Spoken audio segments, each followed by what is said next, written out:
Selamat pagi, investor pasar modal Indonesia. Pagi ini saya ingin menyampaikan tentang sesi pasar modal. Semestinya karena concern utama kita itu adalah di edukasi pasar modal dan sesuai nama dari apa yang saya sampaikan setiap waktu itu tentang pasar modal, yaitu mulai pasar modal 1 sampai yang terakhir kemarin pasar modal 20. Tapi saya sendiri belum menyampaikan apa itu pasar modal. Ya, di sesi ke-21 ini saya ingin memberikan gambaran mengenai pasar modal itu apa sebenarnya. Ya, tentunya pasar modal itu kaitannya banyak sekali ya dengan berbagai hal yang apa istilahnya itu ya, yang terkait di market ya. Pasar modal itu sebenarnya kalau didasarkan dari aturan perundangan itu secara umum itu kan kegiatan yang terkait dengan penawaran umum. Penawaran umum itu IPO, Initial Public Offering, juga terkait dengan perdagangan, juga terkait dengan hal-hal yang mengatur di dalam pasar itu sendiri. Makanya di pasar modal itu ada yang disebut SRO, Self Regulatory Organization, yaitu organisasi atau pihak yang diberi wewenang untuk membuat regulasi sendiri. Ya, jadi di antaranya yaitu bursa, kemudian ke C, kemudian ke P. Mereka bursa itu Bursa Efek Indonesia saat ini. Dulu ada Bursa Efek Jakarta, Bursa Efek Surabaya, tapi sudah merger. Beberapa pihak masih menyamakan bahwa itu sendiri-sendiri, padahal sudah merger lama menjadi Bursa Efek Indonesia. Yang kedua adalah KEPEI. KEPEI ini Clearing Penjaminan Efek Indonesia. Jadi perusahaan yang melakukan clearing, melakukan settlement atas pembayaran cash dan saham. Jadi untuk penyelesaiannya. Kemudian ada KSEI, Custodian Central Efek Indonesia. Nah, ini yang menyimpan seluruh efek-efek atau surat berharga yang diperjualbelikan. Jadi sebenarnya kalau kita mau investasi yang benar-benar ada barangnya, maksudnya bukan angka-angka yang diperdagangkan, yaitu kita harus membeli surat berharga yang memang barangnya tersimpan di custody. Surat berharga itu apa? Surat berharga itu banyak, yang dimulai ada saham, ada obligasi, ada sukuk, ada reksadana, dan lain-lain. Semuanya itu tersimpan di Custodian Central Efek Indonesia. Jadi kalau Anda membeli saham di pasar modal, maka Anda selalu akan memiliki SID, nomor identitas sebagai investor di Indonesia. Jadi yang memiliki siapa saja itu akan ketahuan di Custodian Central, meskipun dibantu oleh yang namanya Biro Administrasi Efek. Biro Administrasi Efek itu lembaga yang membantu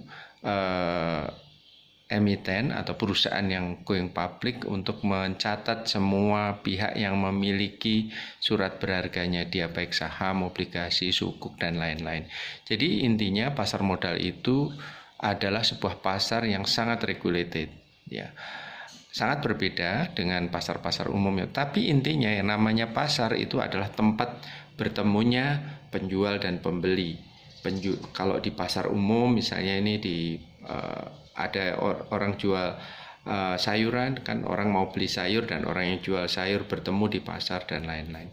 Beli daging, beli bawang, beli macam-macam itu ada di pasar. Tapi mereka regulasinya ada di situ. Tapi kalau di pasar modal itu adalah pasar bertemunya antara orang yang membutuhkan modal dan orang yang memiliki modal, tetapi di setting di dalam surat berharga yang ditentukan atau dipotong-potong dalam satu lot. Jadi kalau kita beli barang di pasar itu ada satu puntil, 1 kilogram dan lain-lain ya. Kalau di pasar modal 6 saham itu satu lot.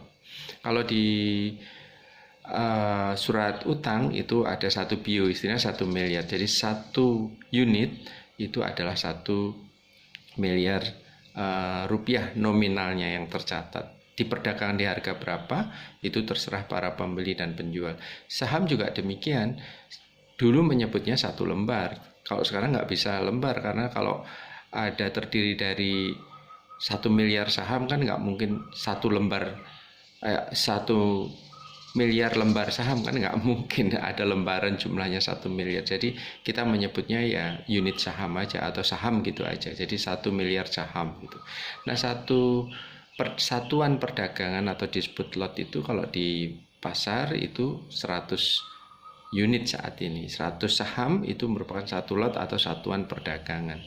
Nah, misalnya satu saham itu harganya 1.000. Berarti 1 lotnya adalah 1.000 kali 100. Berapa 1.000 kali 100? Berarti 100.000. Jadi kalau Anda membeli 1 lot, Anda membutuhkan uang 100.000. Tetapi tentu ada biaya tambahan, yaitu fee transaksi yang akan dibayarkan kepada brokers kita, karena penjualan dan pembelian saham itu di bursa harus melalui para brokers. Nah, di Bursa Efek Indonesia ada 200 brokers, meskipun yang aktif di bawah 200 broker, karena banyak broker yang sekarang juga tidak aktif. Nah, para broker ini memungut fee transaksi. Di luar fee transaksi, karena bursa itu merupakan lembaga yang mengatur terjadinya transaksi, maka bursa juga mengutip yang namanya levy, jadi satuan perdagangan. Nah, setiap perusahaan yang go public harus mencatatkan sahamnya di bursa. Ketika mencatatkan sahamnya di bursa, maka dia harus membayar yang namanya listing fee, biaya pencatatan di bursa, agar sahamnya bisa diperdagangkan oleh para investor. Listing fee itu bisa pencatatan perdana untuk membayar listing, biasanya untuk 1 tahun, dan untuk tahunannya itu harus membayar annual listing. Jadi di sini adalah satu pasar modal itu adalah akhirnya menjadi sebuah pasar yang sangat regulated, bahkan kadang-kadang over regulated, dan inilah yang menjadi sebuah pasar yang dalam keadaan apapun kadang-kadang pasarnya tetap hidup. Dalam kondisi COVID-19 ini, pandemi COVID-19 ini, pasar modalnya masih hidup. Kenapa? Karena orang sekarang bisa bertransaksi dari rumah masing-masing melalui online trading. Dulu belum ada online trading, kita harus telepon kepada broker, mereka akan melakukan transaksi di floor trading. Sekarang floor trading relatif tidak ada, semuanya dilakukan berdasarkan online trading. Sebagai contoh begini, biar mudah, karena di saham yang pertama kali, kalau orang melihat urutan saham pertama kali itu pasti di Indonesia itu kodenya A. Kalau A-nya ini AA, tapi yang tertinggi biasanya AALI. AALI itu adalah saham Astra Agro Lestari, saham kelompoknya Astra Group yang di bidang produksi CPO, dan tentunya Astra Agro Lestari ini memiliki perkebunan kelapa sawit, ya. Dari perkebunan kelapa sawit itulah dibuat CPO, dan dari CPO inilah dijual di pasar. Nah, dulu Astra Agro Lestari mungkin hanya sebuah perusahaan perkebunan yang dimiliki oleh Astra Group, dan misalnya dari 100% modalnya itu, anggaplah misalnya dulu modalnya 800 miliar. Ya.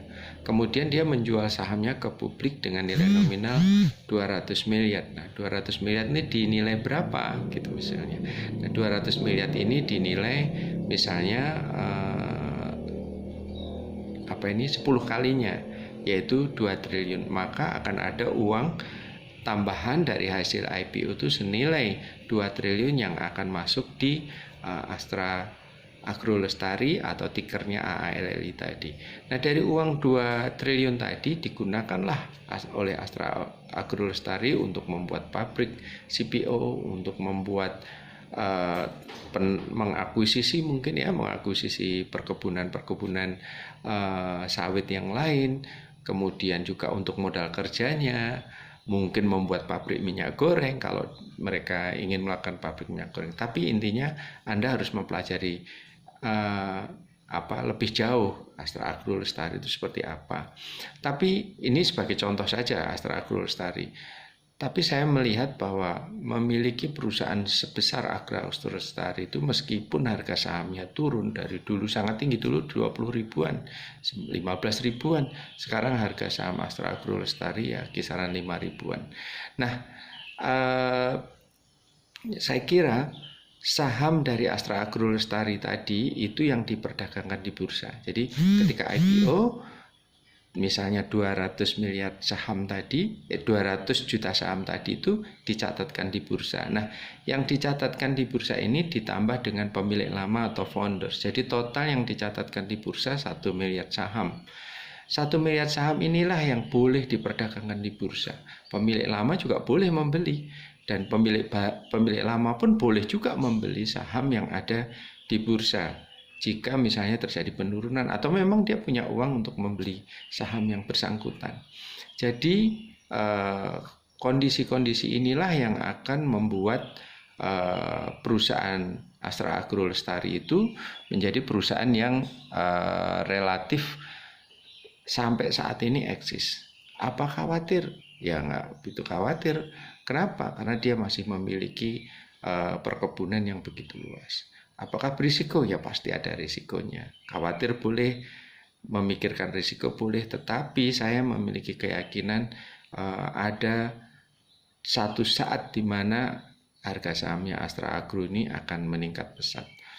Misalnya tiba-tiba dia memiliki penjualan dalam jangka panjang dengan harga yang sudah di-pack di depan, tapi dia mendasarkan dari produksinya. Itu juga bisa menjadi pemicu kenaikan harga saham. Jadi pasar modal dalam hal ini khususnya sahamnya Astra Agro Lestari inilah yang diperdagangkan di bursa.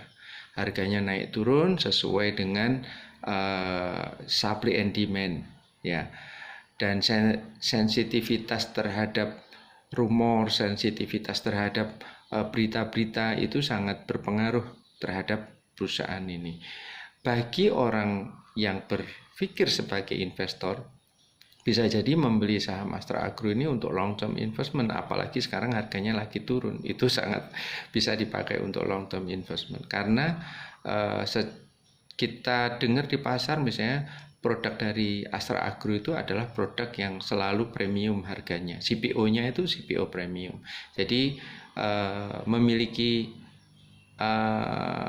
harga yang lebih tinggi dibanding harga-harga dari produsen yang lain.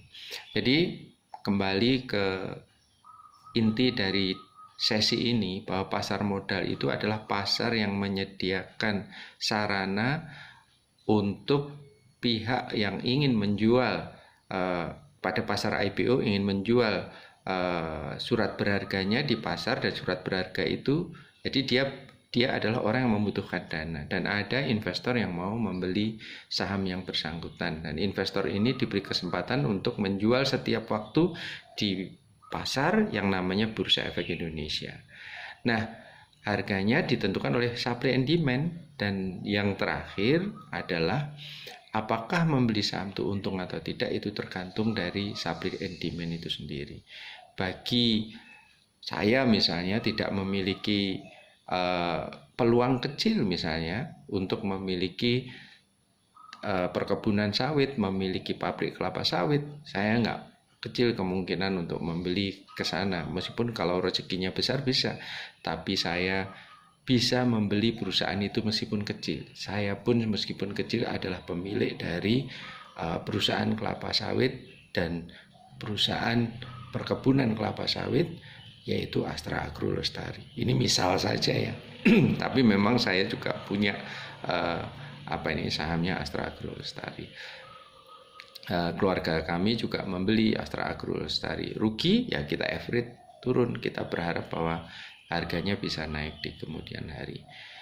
Saya kira sesi ini saya akhiri, nanti kita bisa tanya jawab setelah saya kirim di YouTube. Di YouTube-nya adalah di Leo Herlambang, Anda bisa tanya jawab di YouTube itu, sepanjang saya ada waktu saya akan jawab. Dan